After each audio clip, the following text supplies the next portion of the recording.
എന്താണ് സിന്ധു നദീജല കരാർ? ടിബറ്റിൽ നിന്നും ഉത്ഭവിച്ച് ഹിമാലയൻ മലനിരകളിലൂടെ ഒഴുകി കറാച്ചിയുടെ തെക്ക് ഭാഗത്ത് അവസാനിക്കുന്ന സിന്ധു, ചലം, ചിനാബ്, രവി, ബിയാസ്, സത്ലജ് എന്നീ 6 നദികൾ സിന്ധു നദീതടത്തിലുണ്ട്. 1947 ഇന്ത്യക്കും പാകിസ്ഥാനും ഭൂമിശാസ്ത്രപരമായ അതിർത്തികൾ നിർണയിച്ചതിന് പുറമെ വിഭജന രേഖ സിന്ധു നദീജല വ്യവസ്ഥയെ 2ആയി വിഭജിച്ചു. 1948 മെയ് മാസത്തിൽ ഇന്റർ ഡൊമിനിയൻ ഉടമ്പടി അംഗീകരിക്കപ്പെട്ടു. ഈ ഉടമ്പടി പ്രകാരം പാകിസ്ഥാൻ വാർഷികമായി നൽകുന്ന പണത്തിന് പകരമായി ഇന്ത്യ വെള്ളം വിതരണം ചെയ്യാൻ തീരുമാനിക്കുകയും ചെയ്തു.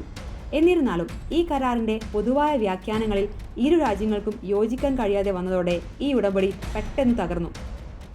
1951 ജലം പങ്കിടുന്നതുമായി ബന്ധപ്പെട്ട തർക്കങ്ങളുടെ പശ്ചാത്തലത്തിൽ ഇരു രാജ്യങ്ങളും സിന്ധു നദിയിലെയും അതിൻ്റെ പോഷക നദികളിലെയും അതത് ജലസേചന പദ്ധതികൾക്ക് ധനസഹായം തേടി ലോകബാങ്കിനെ സമീപിച്ചു. അപ്പോഴാണ് ലോകബാങ്ക് ഈ തർക്കത്തിൽ മധ്യസ്ഥത വഹിക്കാൻ തയ്യാറായത്. ഒടുവിൽ 1960 ലോകബാങ്കിന്റെ മധ്യസ്ഥതയിൽ ഇരു രാജ്യങ്ങളും ഒരു കരാറിലെത്തി. അന്നത്തെ ഇന്ത്യൻ പ്രധാനമന്ത്രി ജവഹർലാൽ നെഹ്റുവും പാകിസ്ഥാൻ പ്രസിഡന്റ് അയൂബ് ഖാനും സിന്ധു നദീജല കരാറിൽ ഒപ്പുവെച്ചു. സിന്ധു നദീജല കരാറിന്റെ പ്രധാന വ്യവസ്ഥകളിലൊന്നാണ് ജലം പങ്കിടൽ വ്യവസ്ഥ.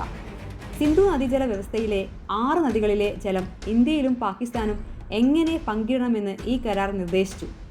പടിഞ്ഞാറൻ നദികളായ സിന്ധു, ചിനാബ്, ചലം എന്നിവയുടെ നിയന്ത്രണമില്ലാത്ത ഉപയോഗം പാകിസ്ഥാന് അനുവദിച്ചു. കിഴക്കൻ നദികളായ രവി, ബിയാസ്, സത്ലജ് എന്നിവയുടെ നിയന്ത്രണമില്ലാത്ത ഉപയോഗം ഇന്ത്യക്ക് അനുവദിച്ചു. അങ്ങനെ കരാർ വ്യവസ്ഥകൾ അനുസരിച്ച് ജലത്തിൻ്റെ 80% അല്ലെങ്കിൽ ഏകദേശം 135 ദശലക്ഷം ഏക്കർ അടി പാകിസ്ഥാനും ബാക്കിയുള്ള 33 ദശലക്ഷം ഏക്കർ അടി അല്ലെങ്കിൽ 20% ജലം ഇന്ത്യയുടെ ഉപയോഗത്തിനും ലഭിച്ചു. സിന്ധു നദീജല കരാർ 3 ഘട്ടങ്ങളുള്ള തർക്കപരിഹാര സംവിധാനം നൽകുന്നു. ഒന്നാമതായി, ഇരുവശത്തുമുള്ള ചോദ്യങ്ങൾ സ്ഥിരം കമ്മീഷനിൽ പരിഹരിക്കാം, അല്ലെങ്കിൽ അന്തർ സർക്കാർ തലത്തിലും ചർച്ച ചെയ്യാം. ആദ്യ തലത്തിൽ പരിഹരിക്കപ്പെടാത്ത തർക്കങ്ങൾ അല്ലെങ്കിൽ ഭിന്നതകൾ ലോകബാങ്കിന് കൈമാറാം.